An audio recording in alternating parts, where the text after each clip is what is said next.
pots parlar i són molt conscients de les seves dificultats i t'expliquen el que pateixen i t'expliquen els maltractaments als que estan sotmesos moltes vegades perquè la gent no els entén i no sap per què fan les coses. Inclús a nivell emocional, que és el que realment més dificultats tenen,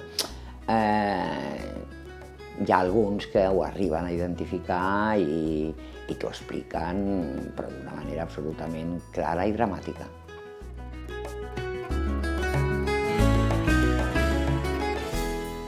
A nivell de les classes, per exemple, es tindria que donar una mica de formació. Els professors normalment la tenen, si no la tenen que tenir, i parlar una mica amb tots els alumnes de les diferències, no?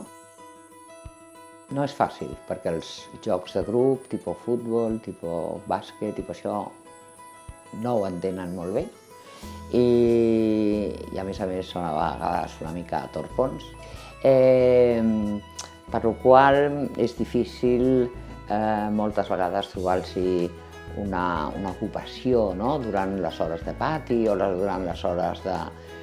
Mai o poques vegades són invitats a festes, per exemple. Tampoc és que els agradin gaire, però sí que els agradaria ser invitats i poder no anar-hi.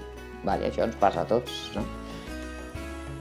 És molt complexa, però són unes persones molt interessants i que realment es pot fer molt per millorar i per rebaixar l'angoixa que tenen.